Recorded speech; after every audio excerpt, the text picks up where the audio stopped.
Good evening, everyone, and welcome to the Finding Funds for College webinar. There are people sitting in the waiting room and they're joining, so I'm going to give them a few more minutes to go ahead and get all joined up. I see where they're just joining.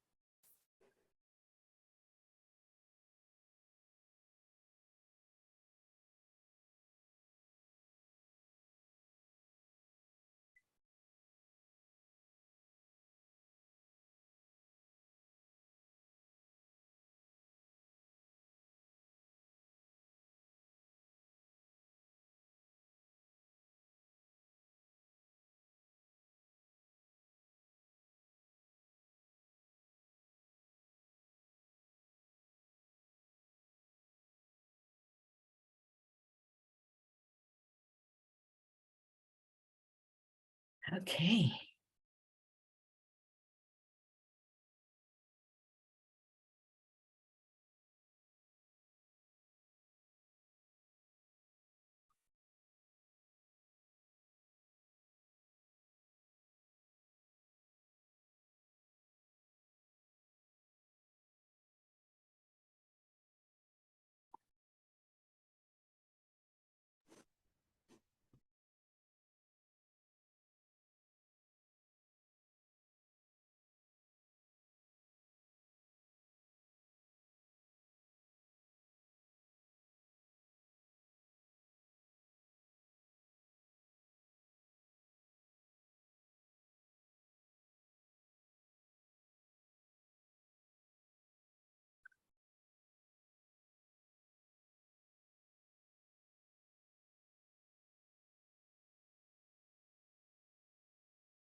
Okay, good afternoon, everyone. It is 6:03 and we're going to go ahead and get started. Thank you for joining us. Some of you for the first time, some of you have been here before, and we want to welcome every one of you here. We are in our last session of the Finding Funds for College webinar. We have had the Ministry of Education on talking about options and opportunities for scholarships there. We've had the Department of Workforce Development, the Bermuda College. We had some from council from Cedar Bridge talking about the means versus merit-based scholarships. We've had people, the Pension Commission, talk about how to find money using your pension.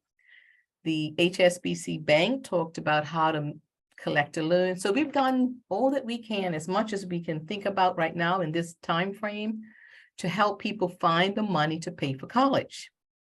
That being said, we're going to start tonight's session with Teray Smith and Allison Townsend from Centennial Bermuda Foundation. Ladies, welcome. Thank you, Sandra. Thank you. It's great to be here this evening, and I'm thrilled to see so many people joining. So thank you. Whether you're students or parents or aunts and uncles and guardians, happy to have you here. We have a very informative session for you today. What we've mapped out, I'm here with my colleague, Teray Smith. Teray is our Program and Operations Coordinator. I'm also joined by Shannon Davis, who is actually one of our scholarship committee members. So Shannon's going to talk to you a little bit later on about your application and also a little bit about the interview process, because she actually sits on the committee that's going to be making all of those difficult and very important decisions. So I'm going to not waste any more time on the intros. I'm the Managing Director for Centennial Bermuda Foundation. Just going to talk very briefly about what Centennial Bermuda Foundation does, and then I'm going to hand it over to Teray. I do want to say that this actually goes so much better if it's interactive. So please, at any point in time, feel free, put your hand up. I will try to read the screen and find where those questions are, or if you want to put them in the chat, feel free to do that as well. I'll monitor the chat as well. So this is an opportunity for all of you to get the information that you want and need to support your students or to support you going to school. So without any further delay, just a brief bit on Centennial Bermuda Foundation. We are a private philanthropic foundation. One of the main things that we do is we actually fund a lot of nonprofits and organizations that provide programming as well as resources to the community, to better our community in many ways. But the second thing and most important thing that we're here to talk about today is the fact that we offer a number of scholarships for post-secondary education. You'll notice our vision statement here on this slide, and I am going to take a couple of seconds to read it. What I want to frame for you is a lot of people may recall us as the former Bank of Bermuda Foundation. We rebranded back in November of 2020 because we have no affinity whatsoever with a bank and haven't had affinity with a bank for many years. So I wanted to make it clear historically, we're independent and a private philanthropic foundation. But we also, about 6 or 7 years ago, went through a real deep dive to really decide on how we wanted to give funding in the community. And as part of that deep dive, we came up with our vision statement. And it really is a vision that all people in Bermuda are healthy, independent, financially secure, and connected to community with equitable opportunities for all. And I just want to pause on the equitable opportunities for all, because what we're here to talk about today is those opportunities for students who may not otherwise be able to afford to go away to post-secondary education. We're here to help you understand what we have to offer and to walk through a process of understanding how to apply and what that process looks like. So without any further delay, I'm going to hand over to my colleague, Teray, who's going to walk you through an overview of what we're here to talk about today. So good afternoon. Oh no, it's evening time. Good evening. My name is Teray. I am the Program and Operations Coordinator for Centennial. And in my post, I basically manage the scholarship program. So today's objectives are to understand the scholarships available and the criteria for applying, how to apply and by when, to provide insight on what makes a good application, and lastly, the timelines of the selection process. So number one, if anyone sees me looking down, I'm looking at my notes. And I would really appreciate it if you guys would ask questions if you have them. It'll make this go a lot smoothly, because then I'm just going to be talking to myself and then I sound crazy talking to myself. So moving on. Oh my God. Sorry. Moving on. So just a bit of general information for our scholarships. All of our scholarships are based on financial need first and foremost. Most scholarships have a GPA requirement, which vary from scholarship to scholarship. So some scholarships may require a 2.8 GPA. Some may request a 3.5. It just matters what scholarships you're looking into. Students can apply for multiple scholarships as long as they meet the criteria. They're Bermudian, as well as have completed at least 5 years of schooling in Bermuda. On my following slides, you're going to notice there are about 6 different scholarships that are available to first year, second year students. So, and you can apply to every single one of them. It increases your chances of getting a scholarship. So why not? So let me just pause really just quickly there. I do want to let everyone know that Sandra Mears is going to share this deck with you. So if anybody's writing feverishly or thinking they're missing a point, you are going to get the PowerPoint afterwards to review. So you'll have the materials in hand. Thank you, Allison. So currently there are 6 scholarships that are specifically for high school students entering their freshman year. Now, one of these 6 scholarships is actually the Joseph C.H. Johnson Scholarship, which is actually on a nomination basis. The principal of all the senior schools will submit one applicant for that scholarship. So that scholarship actually is not available to apply to, but it is given to students. Do I have any questions thus far?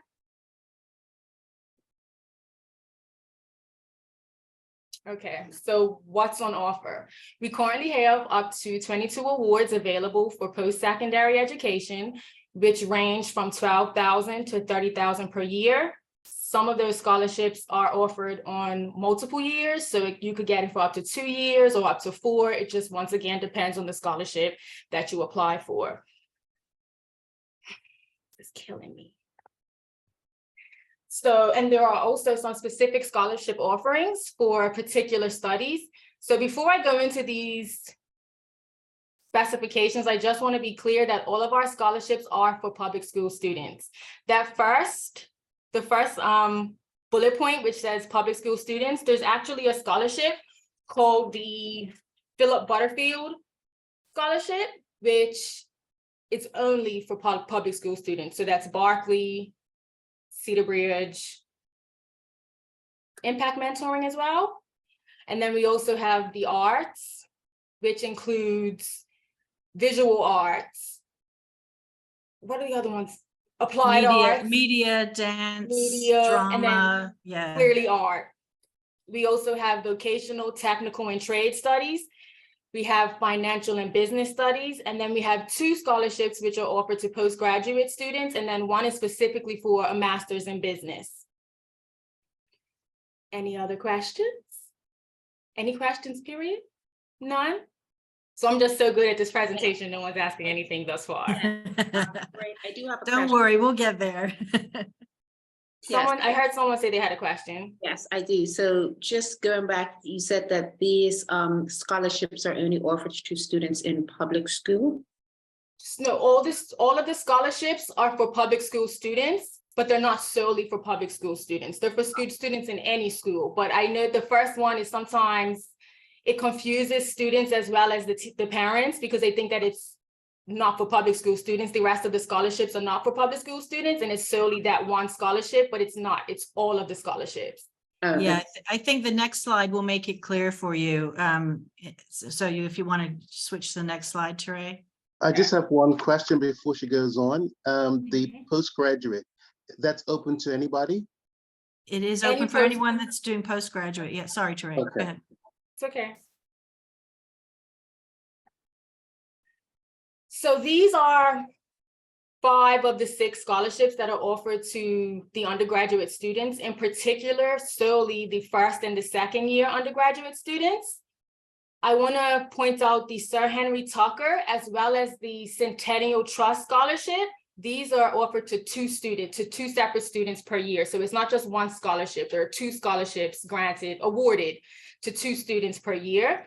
And if you look to the far right, you'll see all the GPA requirements are listed.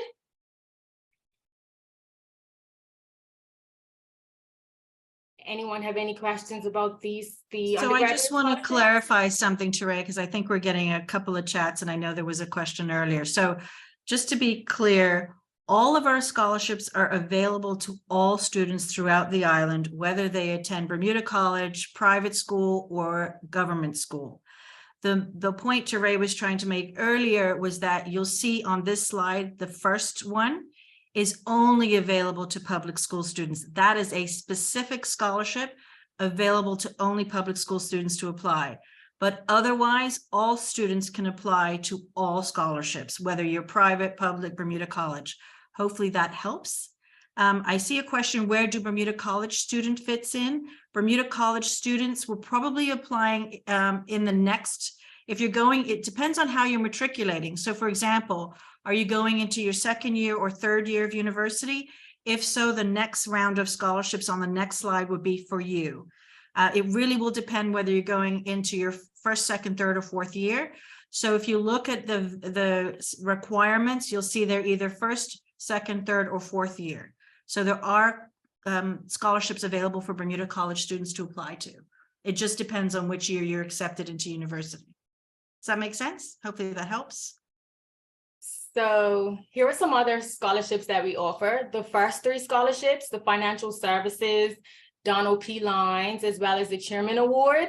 These are all offered to 3rd and 4th year students, whereas the Sir John Cox and the Alden Trimmingham scholarships are for postgraduate students solely. The Alden H. Trimmingham scholarship is actually solely for a master's in business, just to point that out. The Chairman's Award is actually awarded to 2 students per year as well. Any questions? Mr. Allboy raised his hand. Yes, sir. Yes, good evening. Is there a specific figure for those ones that where they don't have the actual figures on there, like the Donald Lines and the Chairman's Awards? Are there specific amounts for those ones, or is like how do you gauge how much is the price the student will be eligible for? I guess what I'm trying to ask. Okay, so the Sir John W. Cox is up to $30,000 for up to 2 years. The Alden H. Trimmingham, I'm not sure, so I don't want to say, but if my memory serves me correctly, it's $20,000. So just to be, sorry, I apologize because I thought we did have this on this slide, so we'll correct it because it was originally on the slide. The Eldon Shirmingham is 30,000 per year for up to 2 years.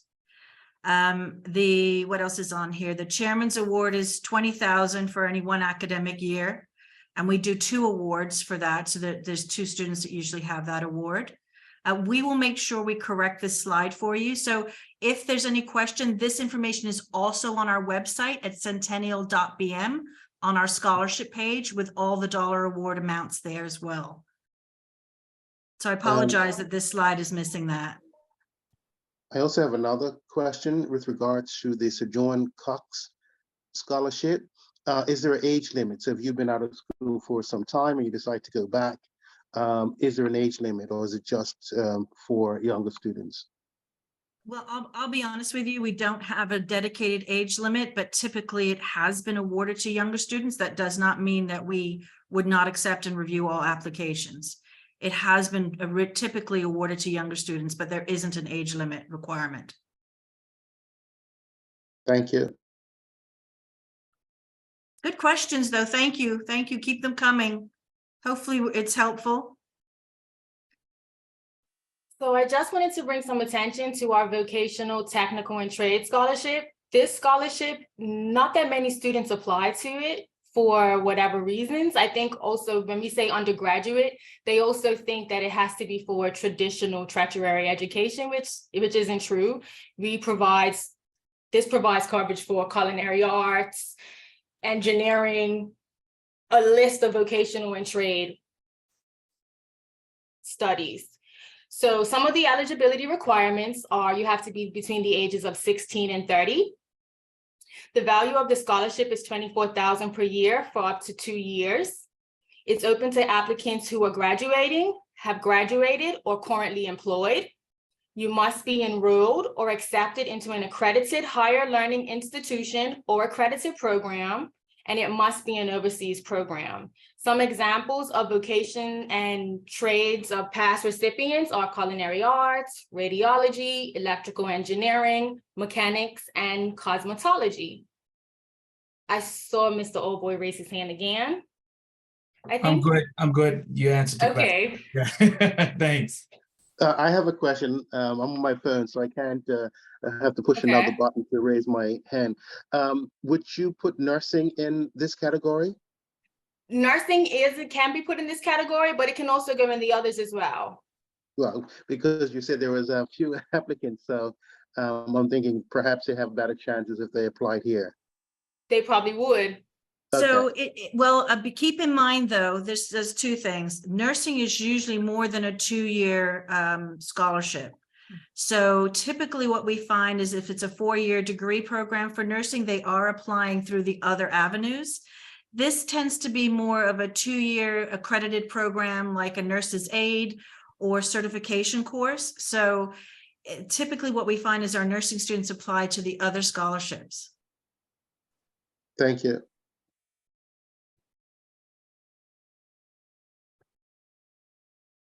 So how to apply?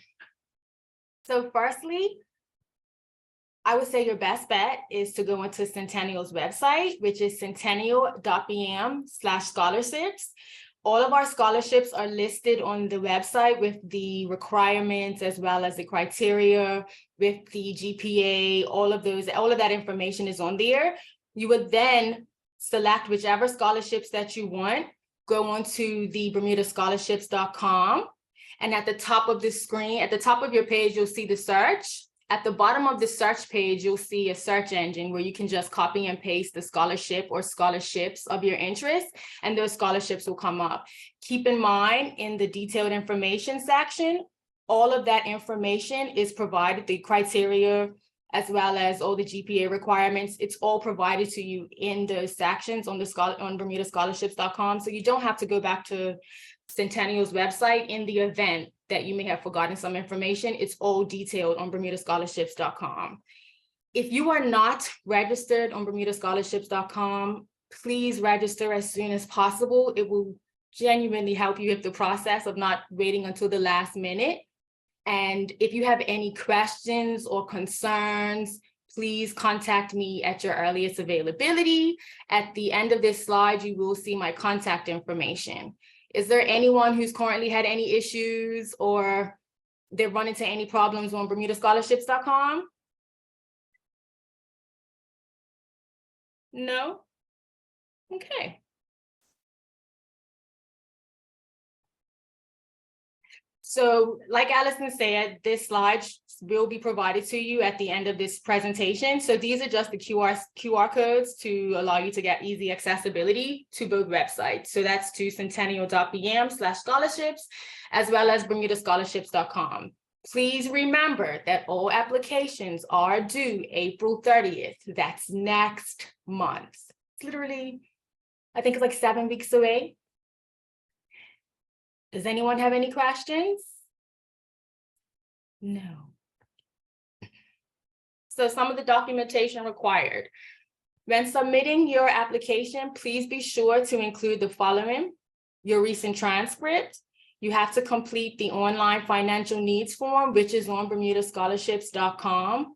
You also have to upload your resume. Now, keep in mind, if your resume doesn't have work experience on it, that's perfectly fine. You can have your community service, any of your, what other work?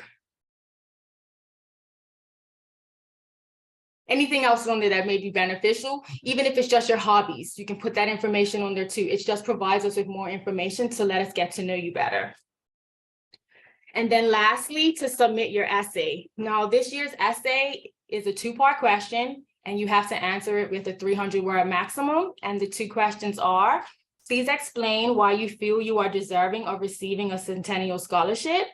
And please explain why you selected your post-secondary school and specific program and why you think that it best fits you.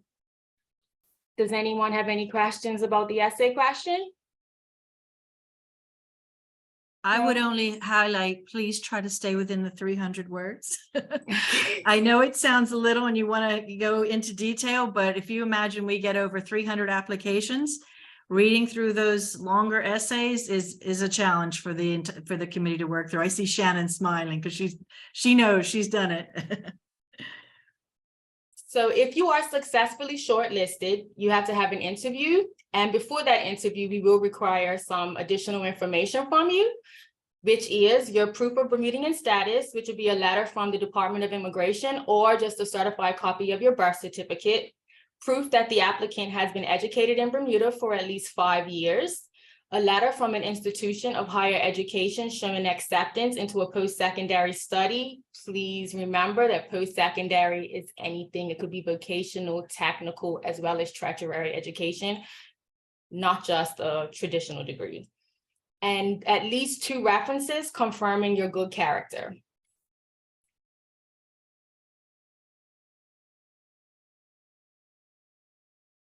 So I'm going to pass this slide on to Allison.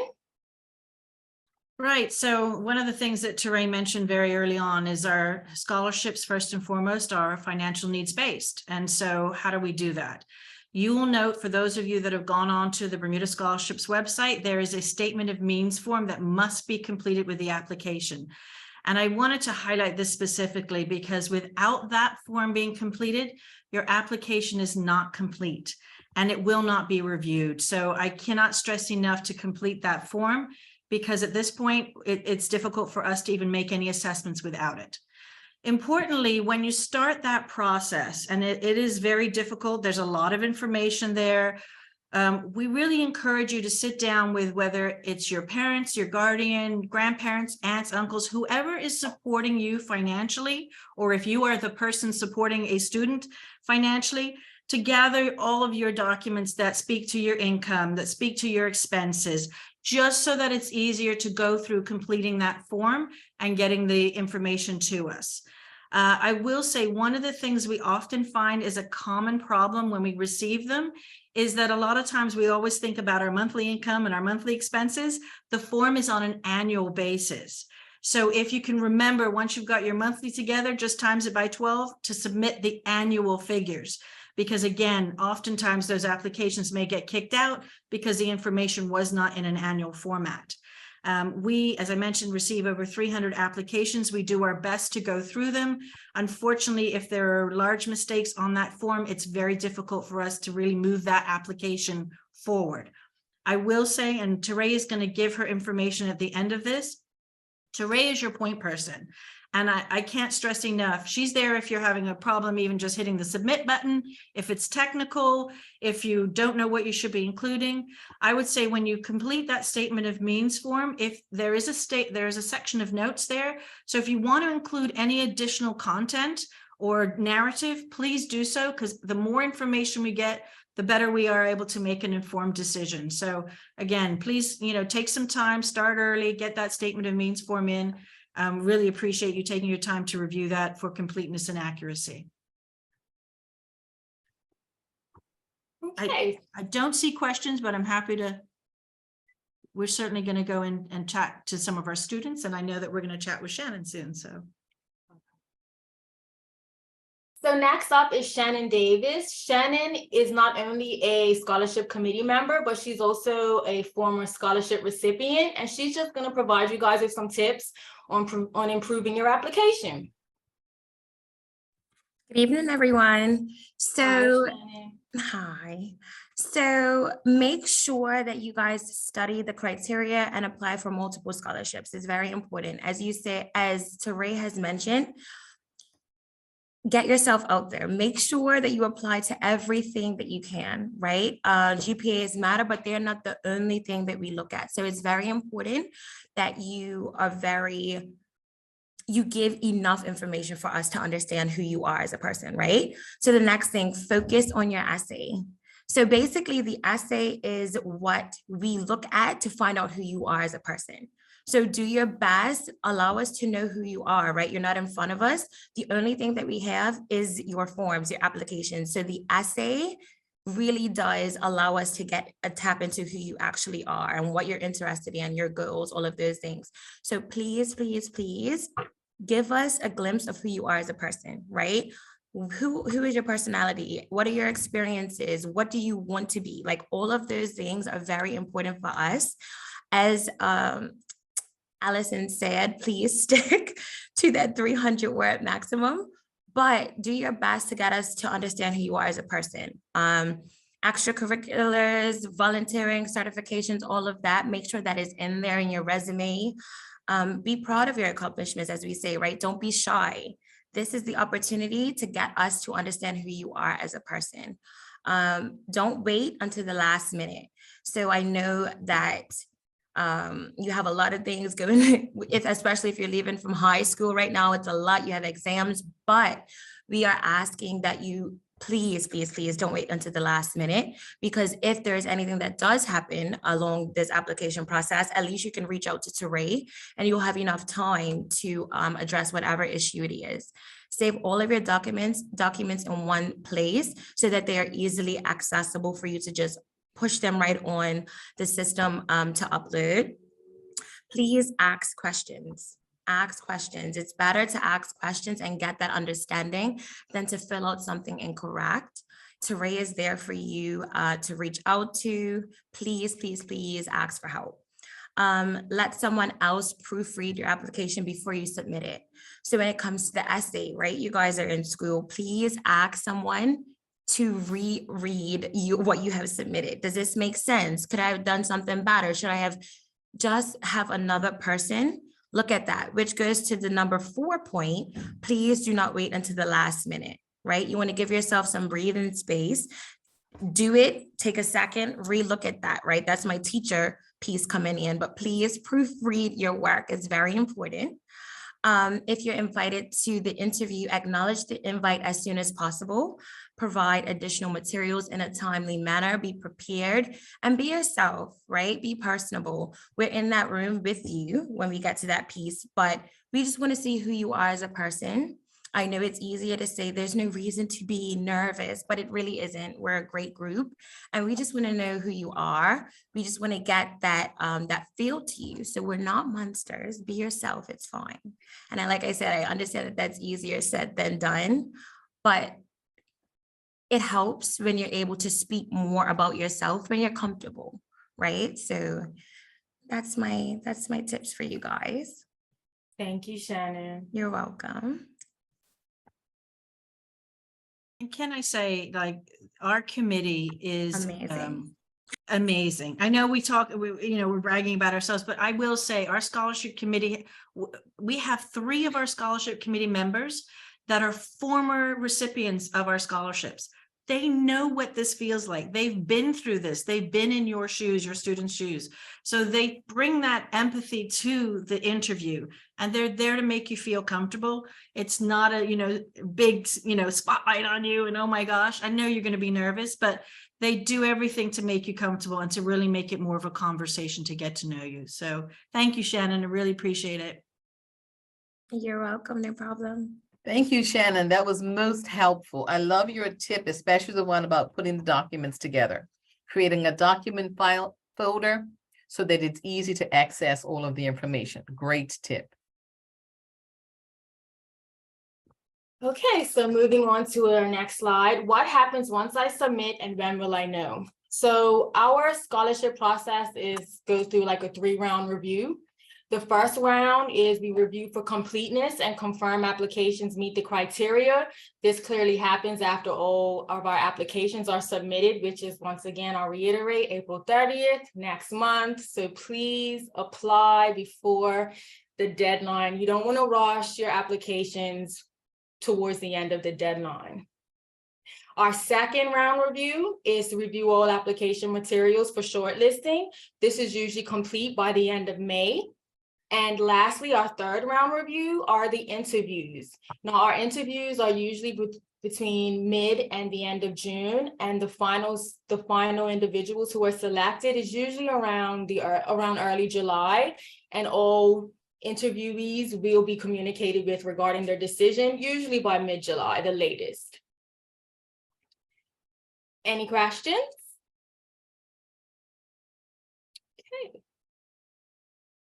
So lastly, if anyone has any questions regarding their applications or regarding this presentation that they didn't want to ask publicly, you can send me an email or you can call me. Please, if you do call me, please leave a voicemail and I promise to call you back as soon as possible.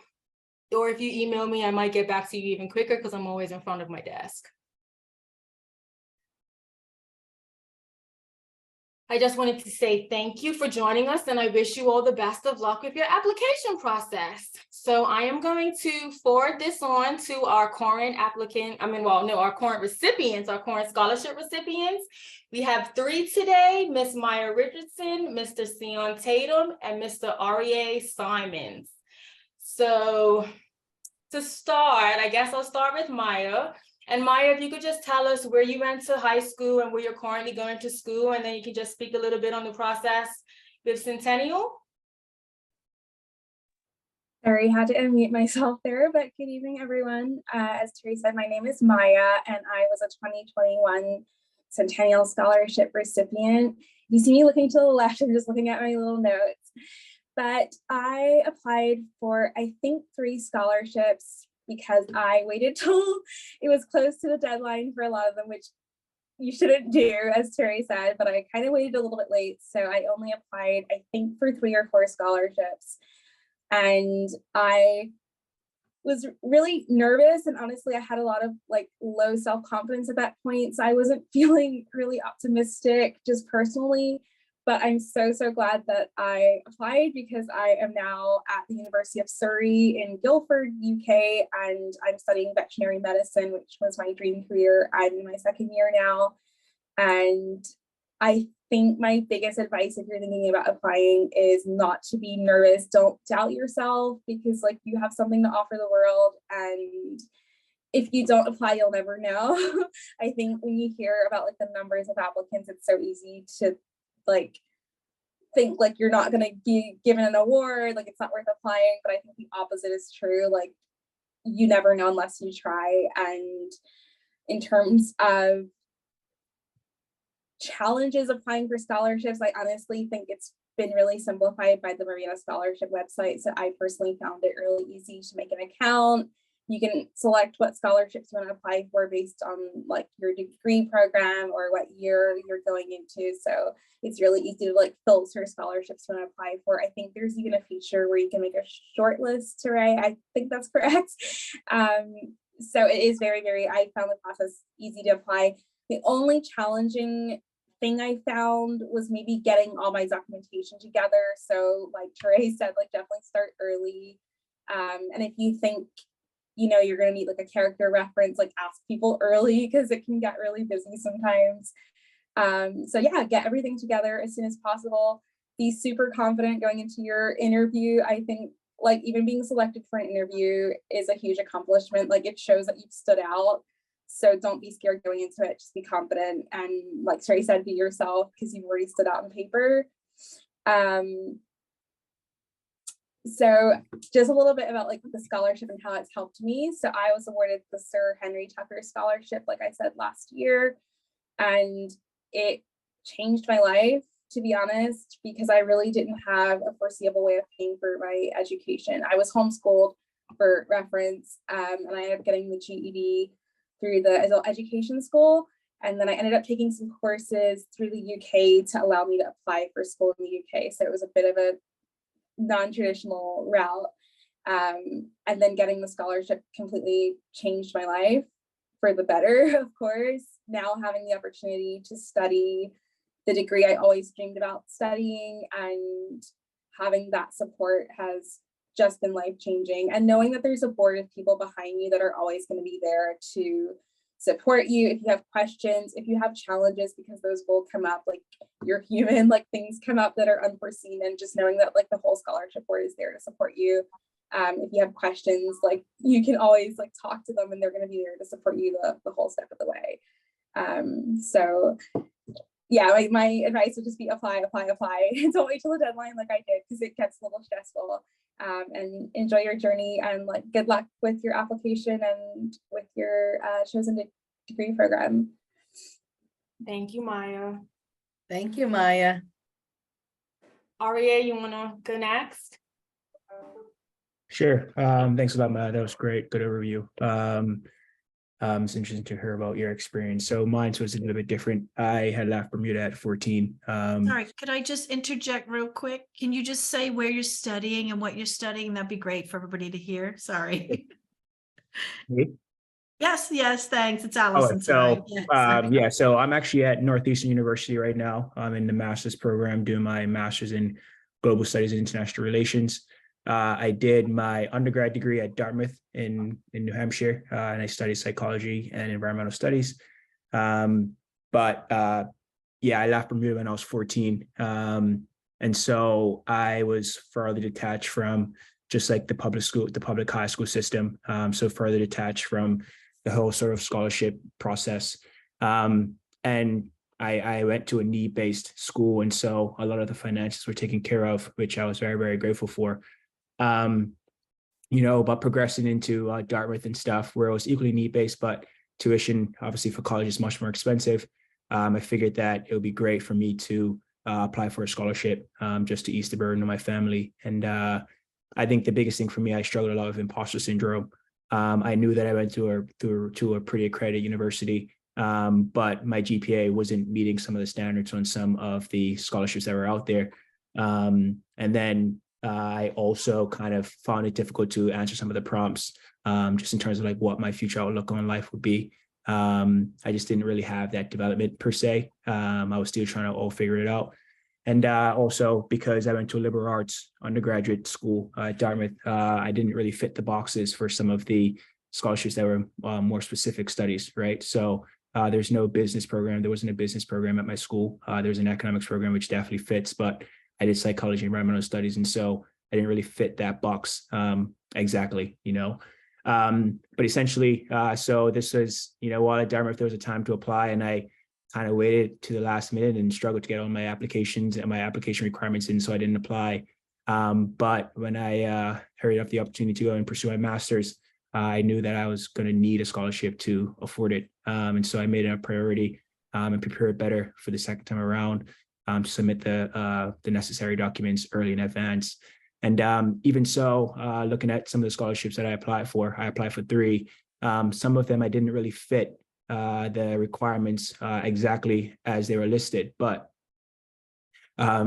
nobody is just a box, and I think this speaks to kind of just putting yourself out there. You know what I mean? Like, I'm doing a very non-traditional master's program in international relations and global studies, and there's definitely not any scholarship or Bermuda scholarships that's tailored directly to international studies and global relations.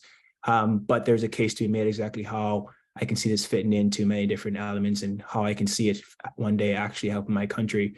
And so it's a matter of, working on articulating myself and kind of doing the research on my end, which ultimately made me more motivated in the studies that I was getting into. So that's generally about my journey in short. What tips I would give is just to put yourself out there. I think we craft our assumptions and our visions as to what we are based off what's around us. But there's so much more out there than just in Bermuda. It's just about at the end of the day. So dream big and always shoot for the stars. You never know what you can do. Okay, last but not least, Sion Tatum. Good evening, everybody. Like I was saying, my name is Sion Tatum, and I'm currently studying at the University of Buckingham. I'm studying law. My bachelor's in law. I applied for the Philip Butterfield Public School Scholarship, and I think my first prompt is how many scholarships did I apply for? And I think if my memory serves me correctly, it was about 30. My mother could attest to it. Now, I will bring that back into my advice at the end. So I applied for about 30 scholarships. So moving on to my next prompt, it says, tell us about some of the challenges you experienced when applying for scholarships. The main thing I would say is organization. Many of these scholarships require similar things. So your resume, cover letter, reference letters, or character reference letters, and also academic reference letters. So for me, what I felt would be helpful was to just make a checklist, write everything down that I needed to acquire, a certain amount of academic references, a number of character references just in case. And one thing I saw was helpful was I did not have to allow so many of my thoughts to float around or chase so many things, because I could just go back to my notes and literally tick off, okay, I have 1 reference letter for a character reference. Okay, now I have 2 academic references. And that kind of eased the burden, because when it was time to actually apply, I just looked at my checklist at what I had. I could allocate my documents accordingly. Moving on, looking at what role my parents played. And this kind of ties into the advice that I think Addison gave about proofreading. My mother, she's like a guru when it comes to reading and critiquing my work. So even though I took a bit of an independent approach on applying for my scholarships, she proofread everything. And I know that she's going to pick out the smallest details. And one thing, no matter how much you read over your own essay prompts and responses, you won't see everything you write. You see it in your way. So my mother's objective view, she helped to, I would say, refine it. So, her support helped a lot, because I think, like some of the other scholarship awardees said, the doubt can creep in sometimes. So obviously our parents or guardians, they genuinely want what's best for us. So having that energy or that love and just that support, it really does help, because it can be a bit overbearing, And when you look at all of the requirements, it's a bit tedious, especially if you're coming just from high school. Even if you're not coming from high school, it's a lot of boxes to tick. So I would say, definitely the supportive role, but that was definitely also my first go-to in regards to just proofreading my applications, because as all of the members on the scholarship committee had mentioned, they deal with many applications, they deal with many applicants. So you don't want to have your application put to the side for silly errors, careless mistakes. And that's one thing I'm notorious for. I work hard, but it's the careless mistakes. So having my mother there, she could slow it down, read through it. So whether that's your mother or a teacher or older brother or older friend, they could play that role that my parent played for me. Looking at my next prompt, it's asking me to just speak about my journey thus far and how the scholarship has helped me. Being transparent, I come from a single parent household, and I have a twin sister and a younger brother. And I remember realizing, like, I know what I could do to change the dynamics of my family, but I can't just depend on mom. I realized how much it cost, and I said, okay, if I'm going to do it, I have to get a scholarship. So I had to look into it a bit.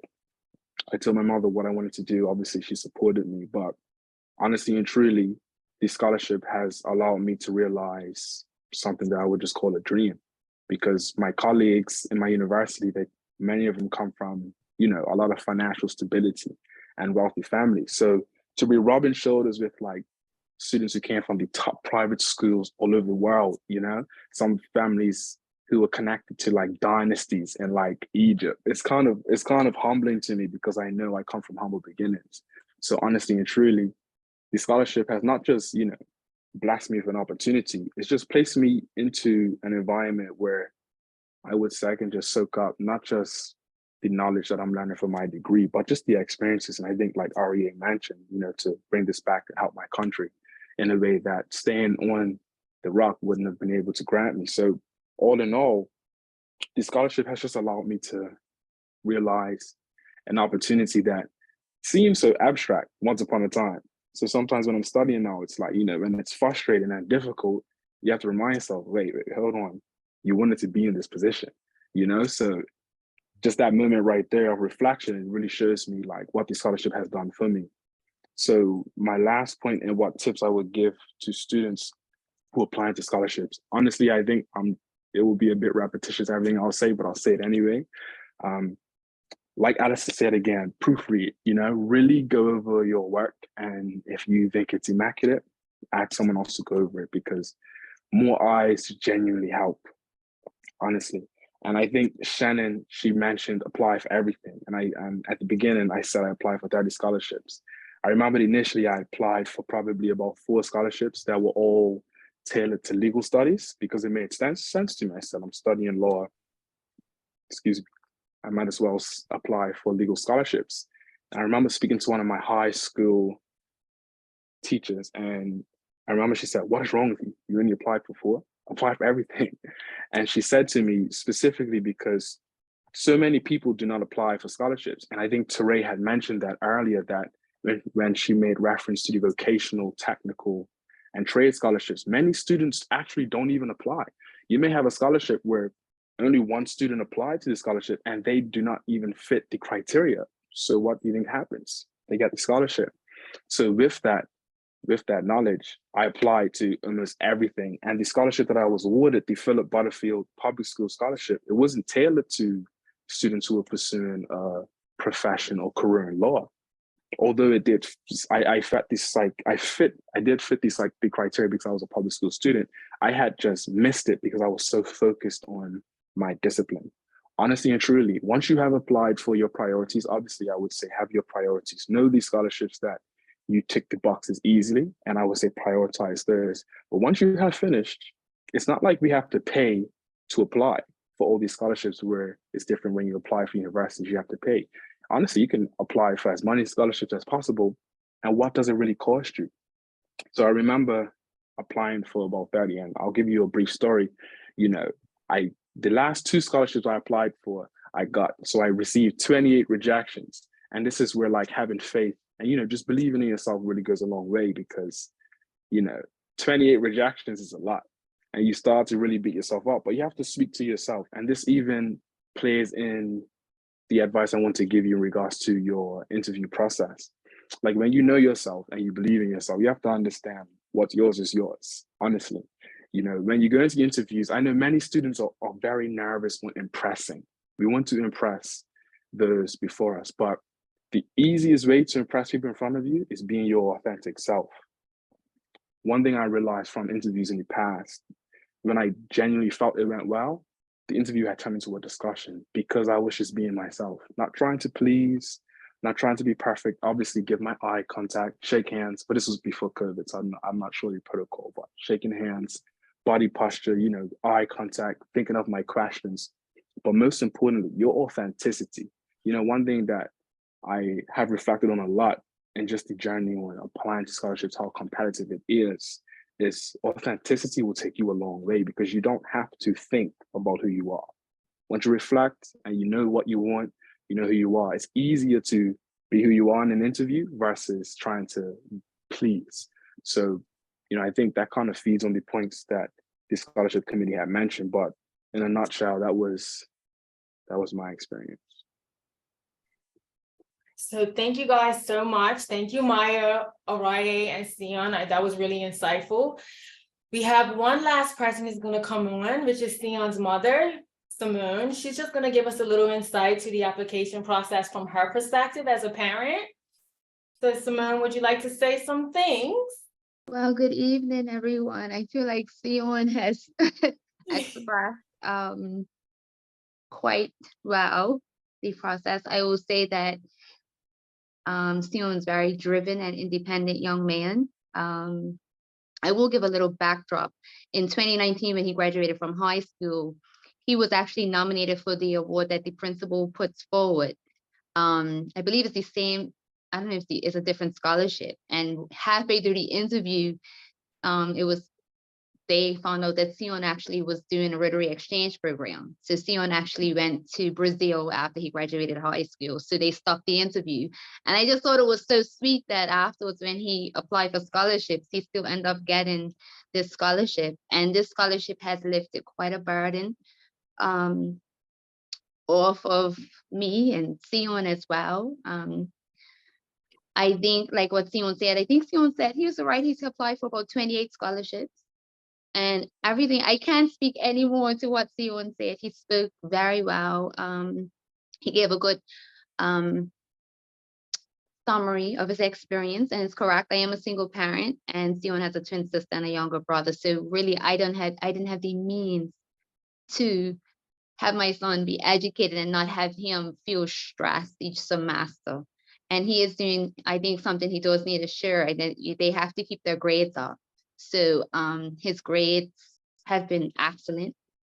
And I can't imagine what we would have done without the scholarship. So for our family, it was such a huge blessing. And I just, like Sion would stated, just apply for everything.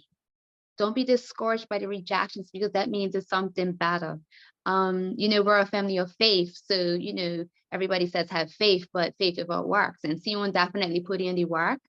And no matter what, I was there to support him. So I just wish everybody good luck. This process can be overwhelming, like Sion stated, but what's for you is for you. Thank you. Thank you so much. I'm so thrilled. I have to say, this is a part of my role and my job that I love getting to meet our scholarship recipients. They are a wonderful group of students who I just wish all the best, and that they come home and work for us in Bermuda because we need your talent. We need your talent back home. We definitely do. So thank you so much. And thank you, Simone. Your stories always impress us that we're heading in the right direction in terms of what we're working towards. So thank you. You're welcome. Thank you, guys. Keep it up.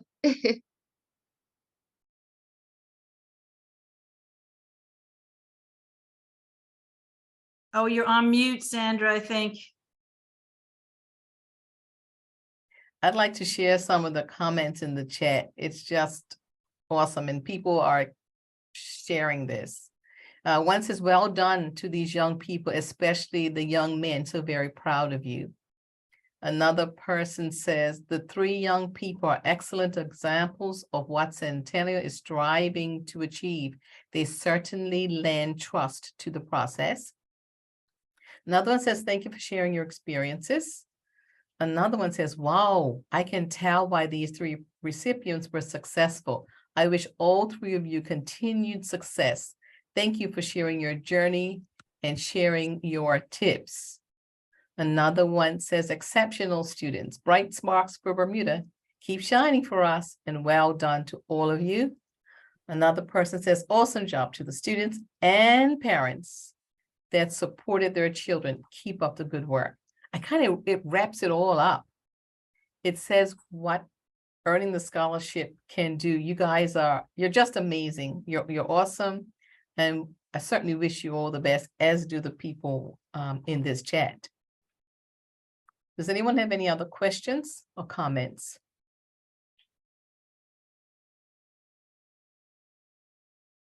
I think if there's one last thing I can impress upon everyone is that Teray Smith, get to know her name, get to know her email. You will get her contact.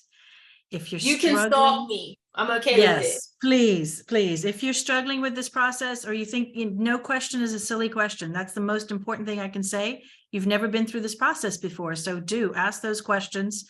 And we're here to help you because we want to get through this process so that you can get your application submitted. That's the most important thing, right? Teray, you want to give out your number again? Sure. So my number is 707-6551. If I don't answer, please leave a voicemail. I keep reiterating that because people call and don't leave voicemails. And then when I'm calling them, they're like, who? Huh? So just leave a voicemail so I know who I'm talking to or who I'm calling back. And my email is tsmith@centennial.bm. Thank you. Any other comments or questions? No? I'm curious how many students were on versus parents or family members. I don't know if we know that breakdown, but maybe just by a show of hands, if it's parents or a wave. Oh, Lord. I'm asking a lot because everybody's off camera. So the waves are the parents. Thank you. Okay, I'm running out of juice here. So I'm going to wrap it up. Thank you all so much for being here. We have a survey and I'm going to put the survey link in the chat. And if you guys would just complete the survey, because we want to know that we're meeting your needs. Paste. There we go. Does everyone see the survey? We also have, go ahead and do the survey. It's going to take you about 3.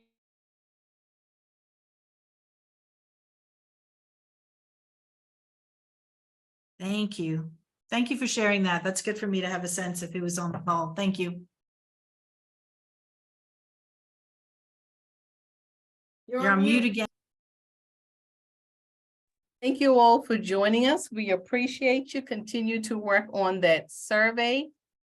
And we'll get that information. I also have a surprise gift. And the surprise gift is for the parents of students who are working on scholarship applications. It's a 45-minute consultation with myself, and my number is 538-6355 in case you need assistance with your scholarship application. So you can contact myself or Teray, but you'll have a free opportunity to complete your applications. Thank you all so much for joining us. And I hope that this series has done you well and led you on the way, on the path to success and the opportunities that are out there waiting for you. Thank you and have a great night. Someone's just asked for a phone number again. I don't know whose number that was, whether it was your number. My number is 538-6355. And then Teray, just want to, sorry, I don't know which number they were asking for. 707-6551. Great. All right. Thank you, everyone. Good night. Good night. Thank you. Have a great evening, And everyone. thank you to our students. Thank you, Sandra, for organizing again. Shannon, thank Allison. you. Thank you. Take care.